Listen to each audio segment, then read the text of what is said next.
Allez, on va se lancer. Et comme ça, ce sera le meilleur moyen que je ne déborde pas. Euh, J'étais toujours dans... Ouais, je déclare la séance ouverte. Et j'étais toujours dans l'idée de travailler progressivement comme ça sur des petites briques élémentaires de rythme, de syntaxe, et ce qu'on a fait en commençant comme ça avec vraiment les choses les plus élémentaires de la ponctuation et de la non-ponctuation. Il y a évidemment le un gros monstre qui vient se profiler de suite avec des remarques qui se retrouvent aussi bien chez Gertrude Stein qui dit la révolution du XXe siècle, c'est le paragraphe où là, je viens de relire là, le writing, on writing de Stephen King, où le signe de ponctuation principal, c'est le paragraphe.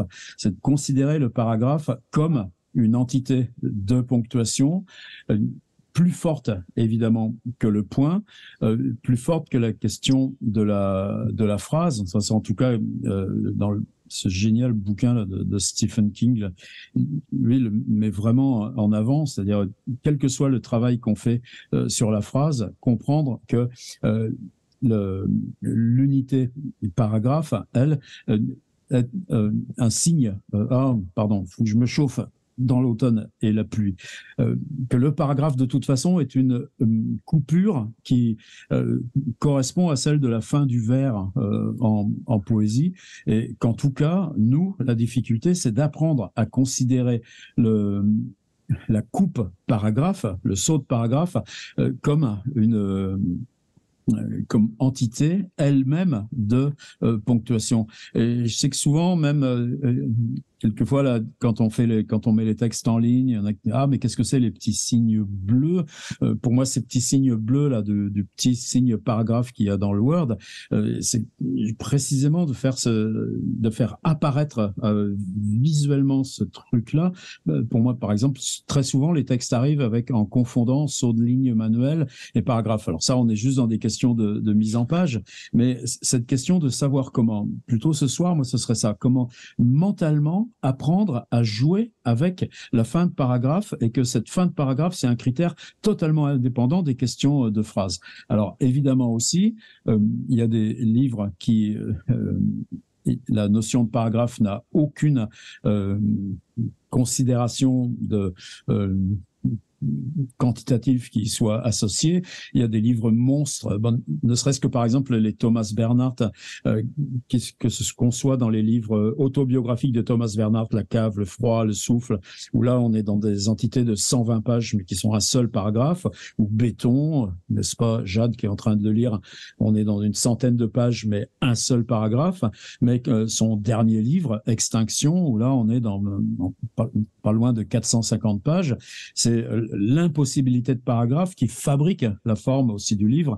Pour moi, le plus bel exemple, ou le plus majestueux, celui qui me touche le plus, c'est ce livre de Hermann Brohr qui s'appelle la mort de Virgile, où tout le lyrisme vient de cette continuité, où quelle que soit la longueur des phrases, jamais il y a d'arrêt avant c'est le livre lui-même devient un paragraphe si on l'interprète comme ça. Et pas plus sur cette notion-là, sauf que pour moi, ouais, c'est pas la question d'utiliser ou de revenir à la ligne mais c'est vraiment mentalement se déplacer, construire que s'il y a la virgule et puis qu'ensuite il y a les tirets, les points virgules, etc., les choses un peu accessoires, comme on a travaillé avec Coltès la semaine dernière, avec même la surprise que finalement, par exemple, très peu d'entre vous avaient utilisé les parenthèses qui faisaient pourtant partie de l'arsenal et qui chez Claude Simon peuvent s'imbriquer comme ça à 3 étages, 4 étages.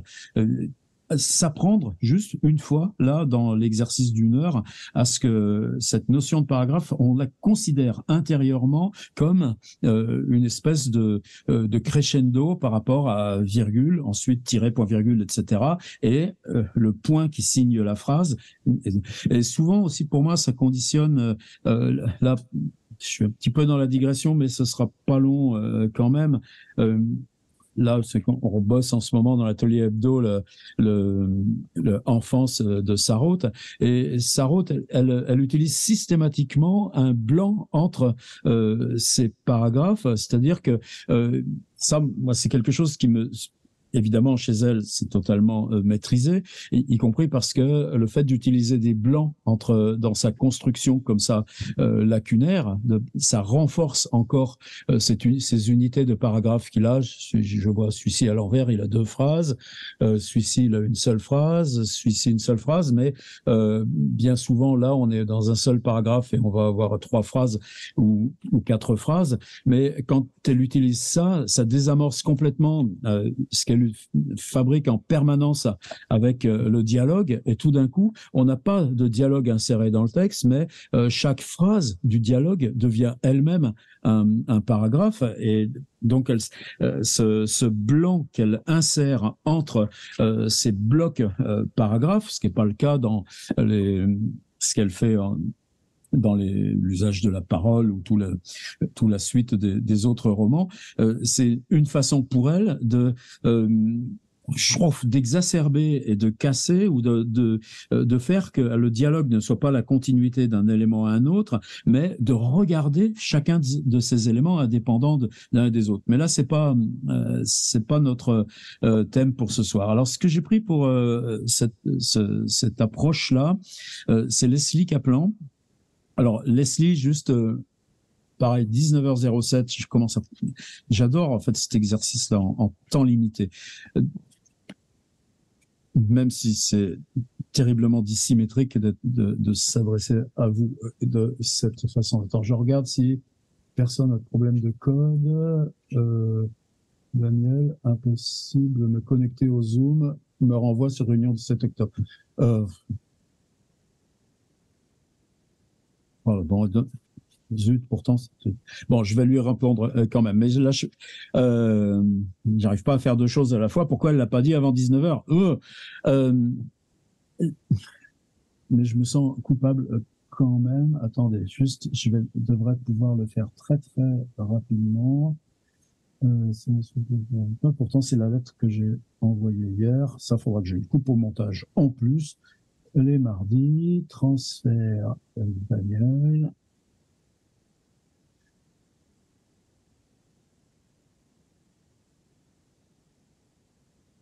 Mais je peux, Daniel, excusez-moi, du coup, j'arrive pas à faire 30 trucs en même temps, et c'est pas bien. Ça y est, à partir de ce moment-là, on verra bien si elle nous rejoint.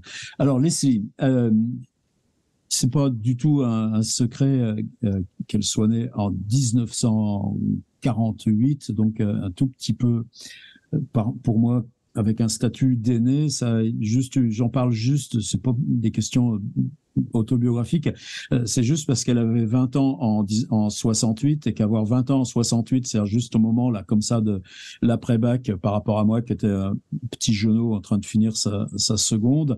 Je pense que pour tous celles et ceux de son âge, ça a été un chamboulement, en tout cas majeur. On l'a aussi évoqué pour Coltès, je m'étais jamais aperçu qu'ils avaient le même âge. Ça n'a pas d'importance. Ensuite, Leslie, donc le fait biographique important, je suis un peu dans le désordre, mais ça va se remettre en ordre vite. Elle est née aux US. Son père était diplomate. Il a été envoyé en poste à Paris quand elle avait 10-12 ans. Donc le français a été une langue apprise, et une langue apprise alors que, évidemment, la sédimentation de la langue principale, majeure, c'est... Bon, j'arrête de regarder ceux qui sont en retard, tant pis. Sa langue, c'était l'américain, ce qui n'a pas forcément d'incidence sur la façon dont elle écrit le français, mais je pense que par exemple, la proportion de monosyllabes dans l'usage, la façon dont l'anglais est beaucoup plus avare que nous, non pas des des déclinaisons, puisque ça, a priori, on n'en a plus beaucoup, mais de toutes ces marques qui sont l'héritage d'une langue à déclinaison, même si je simplifie à outrance, c'est-à-dire une visualisation beaucoup plus simple, par exemple de l'accord de l'adjectif qui prend pas de S, ou des accords de participe ou des choses comme ça, et que cette fonction visuellement plus simple de la langue, je pense que ça a contribué, elle, à son usage esthétique de la langue française.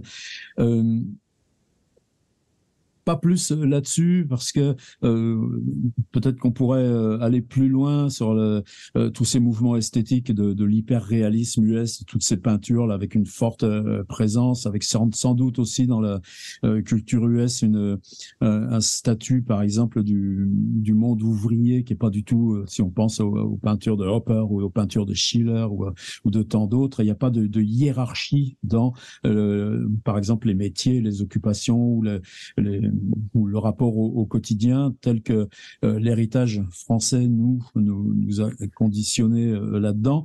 Mais à partir de ses 10-12 ans, elle est scolarisée en France, etc. Elle est parfaitement bilingue et elle continue de passer ses étés aux US jusqu'à la révolte, justement, d'après 68, parce que 68, avec un père diplomate à l'ambassade US, ça, évidemment, tellement scandaleux qu'elle coupe tout rapport avec sa famille. Elle reconstituera ça plus tard quand elle sera elle-même maman. C'est des schémas qui sont connus, pas plus sur ce côté autobiographique, sauf que justement dans ce tout début des années 68 à 72, 74, c'est cette grande période, vous savez, de Robert Linhart, l'établi, où ces militants maoïstes s'engagent dans des usines, dans des postes strictement ouvriers, et évidemment font de ces immersions dans le monde du travail les vecteurs de leur action politique. Pour elle, ça va durer justement 5 ans ou 6 ans jusqu'à la naissance de sa première fille. Et c'est seulement 10 ans après avoir quitté cet univers d'usine, c'est-à-dire 1968-1972, ça c'est sa période militante maoïste, elle débarque chez POL avec un livre qui s'appelle L'excès, l'usine, qu'elle avait d'abord, à cause de Robert Linhart, l'établi, proposé à Jérôme Lindon, qui lui a fait le même coup qu'à Colobert, dire « je ne veux pas de sous Linhart, madame, allez ailleurs », qu'il a envoyé chez POL. Et moi, quand j'ai vu ça qui sortait chez POL, mon livre qui s'appelait Sortie d'usine, je l'ai aussi envoyé à POL, qui m'a dit « bah non, c'est bon, je viens de sortir L'excès d'usine, on va s'en tenir là ».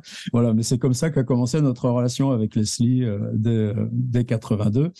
Et L'excès, l'usine, je pourrais vous mettre un petit texte. Non, j'ai pas d'extrait dispo, mais on est déjà dans une écriture comme celle de son deuxième livre, le livre des ciels, c'est-à-dire un travail là justement de mini-paragraphes extrêmement aérés, mais c'est bien le paragraphe qui est l'unité, et l'intérieur des paragraphes, lui, contient plusieurs phrases. Là, je prends « à midi, on va à la cantine », point, paragraphe, une phrase. « On traverse la rue arrondie », point, la cantine est en face, point, deux phrases, et c'est un paragraphe. Ensuite, « maison basse, virgule, alignée », point, « on n'aime pas les rideaux, virgule, sont inutiles », point, paragraphe.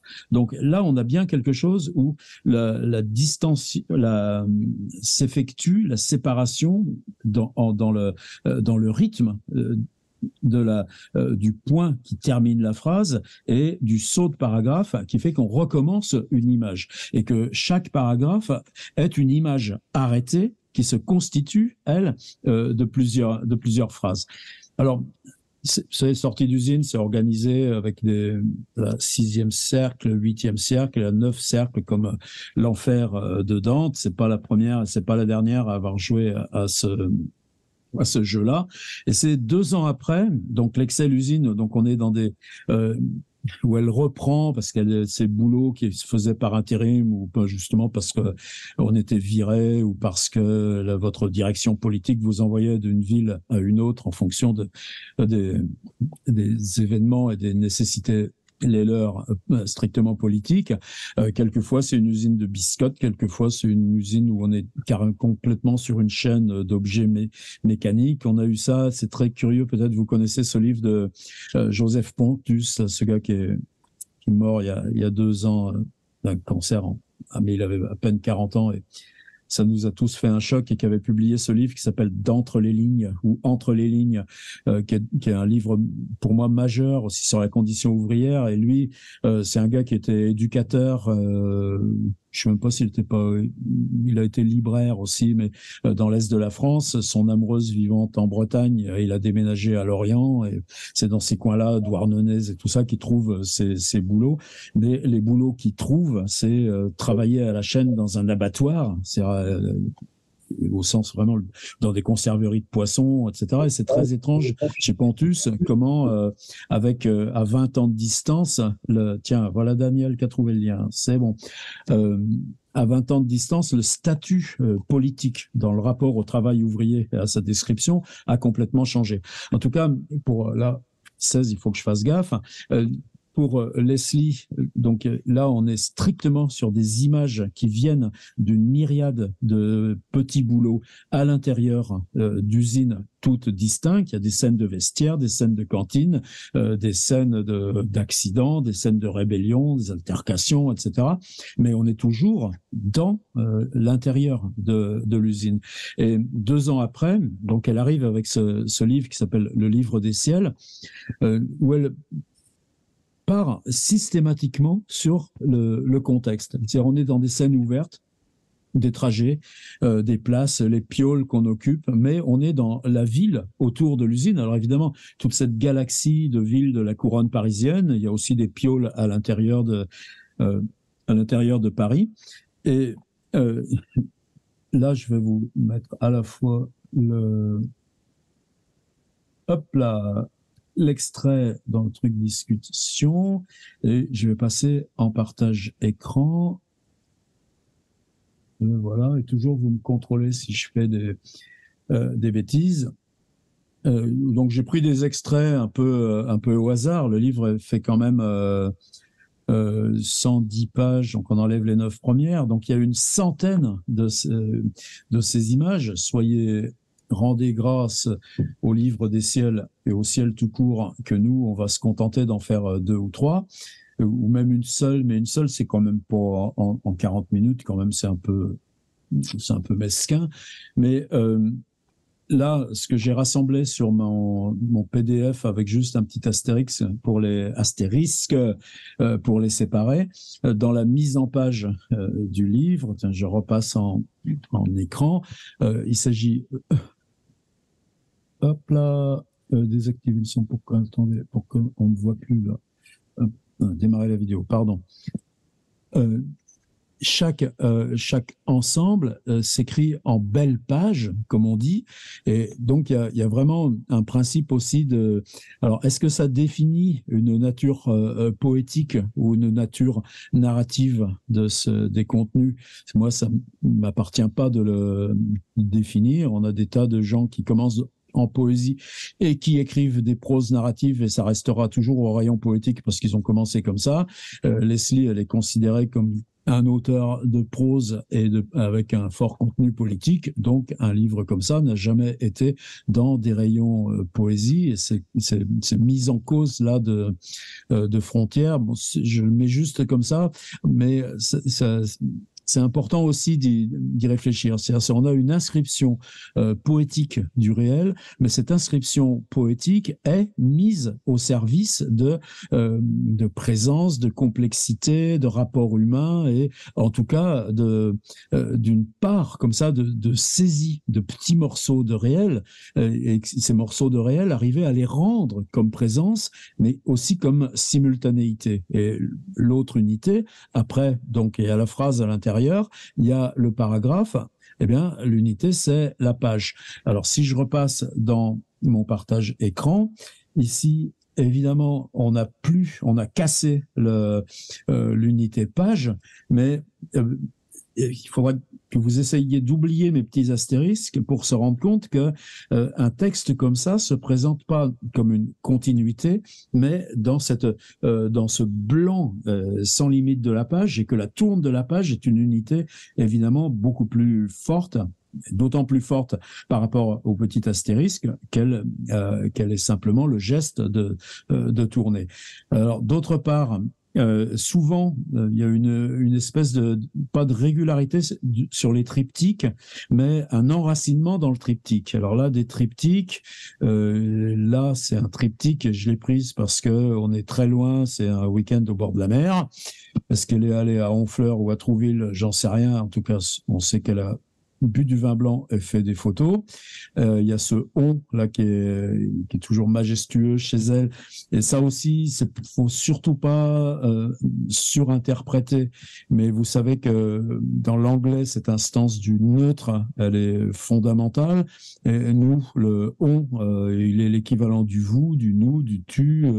Mais en tout cas, il n'a pas valeur de neutre. Et il y a toujours cette différence, ce hiatus essentiel entre l'anglais et le français sur le statut du neutre. Est-ce que pour Leslie, c'est quelque chose de structurant ou pas? C'est pas le propos ce soir, mais bien y penser dans son usage à elle de la phrase. Quand je dis triptyque, en voilà un autre, en voilà encore un. Ici, par contre, on n'a pas un triptyque, mais on a simplement 2 paragraphes. Ici, on en a 4. Là, on revient à triptyque. Là, le triptyque finit par une ligne seule, mais c'est pas le cas, par exemple, de ce triptyque-là, où là, le troisième partie du triptyque est longue, tandis que là, c'est la deuxième, avec même une coquille, est beaucoup plus courte. Ici, on revient à 3 et 3. Ouais, c'est un truc complet. Donc là, on est encore sur 5. Là aussi, on est sur 5. Donc, il n'y a pas de loi fixe comme ça du triptyque. Parfois, très rarement, c'est un seul paragraphe. Et là, on en a 4, etc. Mais par contre, sur cette question du triptyque, je pense que nous, on peut, c'est comme le triolet de croche en musique. J'aimerais bien vous dire, essayez, puisqu'on n'a que 40 minutes d'écriture, et il est déjà 23, mon temps se mange à toute allure, restez sur cette idée du triptyque. Sans chercher de variante sur 1, parce que là, on serait sur de la rhétorique, sans chercher le 4 ou le 5, parce que là, on va être dans l'effilochage et on ne sera pas dans ce jeu où il y a exposé, zoom et résolution. Ou bien là, toujours cette question d'exposé, et puis là, image, et puis retour sur la narratrice. C'est-à-dire que chaque paragraphe a sa loi. Les autres lois des paragraphes, c'est la largeur de focale face à la route des grands immeubles. Quelque chose qui... Ça, on retravaillera spécifiquement, peut-être même dès la prochaine fois, à partir d'Arthur Rimbaud. C'est-à-dire que parfois, on a face à la route des grands immeubles, on voit très loin, très loin, très loin. Et puis jusqu'aussitôt, parfois un tas de sable fendu par le soleil, boum, là on est tout près et ça occupe tout le champ. Et ça, dans Rimbaud, c'est permanent, mais pour quelqu'un comme Flaubert à 10 ans avant Rimbaud, pour lui, ça aurait été complètement illisible et en tout cas impossible à utiliser en écriture. Alors évidemment pour elle, c'est ces notations sur le ciel là qui vont être à la fois le lien unifiant, à la fois cette espèce de magie qui fait que de toute façon, quelle que soit la déambulation dans les banlieues, quel que soit l'occupation et le logement, qu'on soit en hôtel, en piole, etc. De toute façon, c'est le même ciel, c'est la même coupole, c'est la même unité. De toute façon, c'est échappé c'est-à-dire cette légèreté qui est comme c'est qui en sort, elle est évidemment dans ce rapport-là au ciel annoncé par le livre. Une fois, on avait travaillé, je sais plus dans quel cycle, comme ça précisément sur et si on se prend les ciels comme thème, qu'est-ce qu'on écrit? Ça avait été une très belle séance. Mais là, pour moi, alors, il y a autre chose. C'est là-dessus que je voudrais terminer. Donc, les choses importantes. Je prends celui-ci. C'est, on est dans un triptyque. Si vous pouvez en faire 3, c'est génial. Si vous en faites qu'un, c'est très bien. Mais si en faire plusieurs, je pense que ce serait vraiment quand même une façon aussi de chacun se récompenser, d'utiliser très nettement que chacun, qu'il soit une phrase, là on a deux phrases, et là tout d'un coup 1, 2, 3, 4, et là on a 5 phrases, mais l'unité paragraphe, elle est évidemment l'unité de composition du triptyque par rapport à la phrase qui devient un élément mineur. Pour ça, elle a une autre astuce, c'est qu'en français, on a qui, que, quoi, dont, où, pour fabriquer nos propositions compléments, nos propositions relatives et tout le vocabulaire dont je ne dispose pas. Eh bien, elle, il n'y en a pas. C'est-à-dire, il n'y a pas de qui, il n'y a pas de que, il n'y a que de dont, de où, et ça, essayez de le faire une fois, eh ben, c'est pas perdre du temps. Alors, là encore, est-ce que c'est chez elle un protocole et une systématique? C'est pas un protocole formel. Par exemple, le premier, il y en a pas, mais si je me trompe pas, le deuxième, troisième, il y a plusieurs couleurs. En tout cas, ouais, je crois que c'est vers la page 17. Tout d'un coup, il y a un qui. Et tout à la fin, il y a aussi un qui. Et là, vous allez télécharger le PDF, vous allez voir que là, moi, j'ai mis 1, 2, 3, 4, 5, 6, 7, 8, 9, 10. J'ai mis 10 petits extraits, donc un dixième du bouquin. Eh ben, il y a un qui dans ma page. On sait qu'il y a Flaubert qui rouspète. Qu'est-ce que c'est ce livre où il y a 2 qui dans une page? On n'en est pas à ce plan-là, mais de toute façon, il n'y a rien. Je vois sa figure rouge, virgule, sa chemise qui sort. Donc, c'est pas un principe formel qui conditionne chez elle un protocole, mais dans ce jeu-là de la phrase, alors il y a évidemment aussi beaucoup de phrases nominales, quelque chose qu'on a chez Rimbaud aussi. Essayez de repérer les phrases nominales. Au loin, un immeuble inachevé, virgule, une construction. Et qu'est-ce que ça fait? Ben, ça fait que les fenêtres sont dessinées des trous. Tout d'un coup, le verbe, aussi passif qu'il soit, les fenêtres sont dessinées. Enfin, là, en tout cas, c'est une forme passive. Inachevé n'a pas le même statut que dessiné, même si c'est la même construction de participe. Le verbe, là, prend sa force, même s'il est extrêmement banal, auxiliaire. Non, il n'est pas auxiliaire, parce que ici, on a une phrase nominale qui ouvre. Je ne sais pas si on peut très vite en repérer quelques autres. Là, on part, on visite, il y a, on dort. Le port est calme. Et là, phrase nominale, les tramways circulent pendus à leur fil, il y a des fêtes, etc. Mais il n'y a rien de systématique. On voit dans blanc avec des trucs, une chambre au-dessous, virgule, le boulevard plat, les arcades du marché, point, phrase nominale, installations ouvertes et courbes, tige de fer. Voilà, moi j'ai fini.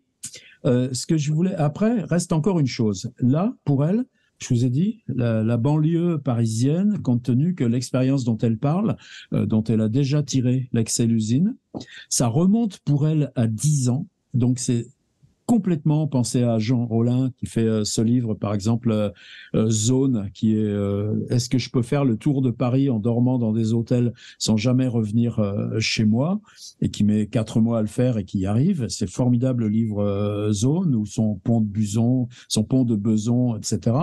Là, on est uniquement dans la remémoration, c'est-à-dire que 10 ans après, revenir sur qu'est-ce qu'étaient les sensations dans cette période précise, dans les 3 semaines où elle travaillait dans l'usine à biscottes et qu'elle avait cette piole à cet endroit-là et qu'elle faisait ce trajet le matin entre le bus et l'usine. En face, une usine en briques, etc. Et ça, par contre, là, moi, je peux pas vous aider. C'est-à-dire, la première chose, ça va être où est-ce que vous installez ce travail. Je pense que c'est pas un travail sur le présent immédiat, c'est pas un travail sur le trajet du matin. C'est un travail mémoriel. C'est parfaitement compatible avec la distorsion de l'enfance. Puisque là, en ce moment, dans le cycle hebdo, là, on est parti là-dessus. Je sais que travailler par exemple avec des classes de collège en disant mais est-ce que tu te souviens du trajet quand tu étais en maternelle, et on a des choses fantastiques qui sortent par la distorsion, par le grandissement, par les sensations exacerbées d'un chien derrière un portail ou des choses comme ça. Donc là où moi je peux pas si vous en faites qu'un, c'est pas, mais si vous pour arriver dans la zone de plaisir d'un tel exercice, se dire je vais faire 3 triptyques. Et ces 3 triptyques, de les installer dans une période, évidemment, c'est des suggestions, hein, c'est pas des contraintes. La contrainte, il n'y a pas de qui, de quoi, dont, de où. Ça, j'y tiens. L'autre contrainte bis, c'est cette question du triptyque, parce que si on essaye le triptyque, on va être fort. Et vous verrez que les phrases nominales, elles vont venir toutes seules sans que vous y pensiez. Et que la multiplication ou pas des phrases à l'intérieur de chaque élément, chaque paragraphe du triptyque, ça va se faire tout seul aussi. Mais construire 2 ou 3 ou 4 triptyques, il ne s'agit pas de faire de l'écriture automatique, se dire, je me pose là dans une période... À qui je coupe le sifflet? À Anna, je coupe le sifflet. Se poser dans une période de votre vie très précise, d'un lieu, évidemment d'une ville, d'une période, que ce soit de vacances ou de quoi que ce soit, et c'est vous qui allez le chercher. Et par contre, si vous faites 3 triptyques, que ce soit dans la même unité. Par exemple, là, les unités, c'est le dimanche. Bon, bah, il y a un triptyque, c'est le dimanche. Un autre truc, c'est le trajet quand je le traverse en bus, ou bien quand j'attends à la terrasse du bistrot. Donc, on va avoir 3 phrases arrêtées dans la ville, mais enfin 3 textes arrêtés dans la même ville et la même période de temps. Et là, on doit pouvoir arriver à quelque chose de bien. Voilà, j'ai fini mon temps. J'ai essayé de faire au mieux. Vous avez tous pris le texte de Bowling. Il y a des qui. Je ne vois pas le rapport, mais je vais essayer de comprendre. Et des qui? Qui, que, quoi, non? Ah, ouais, ben, tu me prends au dépourvu, là. Voilà. L'idée, c'est que mentalement, vous puissiez aller vous appuyer sur une certaine période de temps et que vous ayez envie d'y aller y voir, quel que soit le lieu, quelle que soit la distance, etc. Et une fois que c'est choisi, à ce moment-là, 3 prises d'écriture très simples sur lieux différents. Par exemple, elle, au marché, point. Ben, voilà. Le cinéma, point. Dans le livre, il y a plein d'incipits comme ça qui sont à chaque fois des variations. À midi, je me promène, point. Qu'est-ce qu'il y aura d'autre? Je l'attends à la sortie du métro, on part en vacances, point, ou le dimanche, point, etc. C'est-à-dire que là, ce que j'aurais peut-être pu faire aussi, c'est se dire, et si on prend la suite des incipits, il y a un mariage, virgule, si on prend la suite des incipits de Leslie, des 90 incipits, on a autant de variations possibles dans une période et un lieu pour ce travail d'inscription extérieure. Je pense que c'est tout le boulot tient au fait qu'on soit dans des extérieurs. Géraldine, je te remets le PDF et le voilà. Merci. Et on est 28.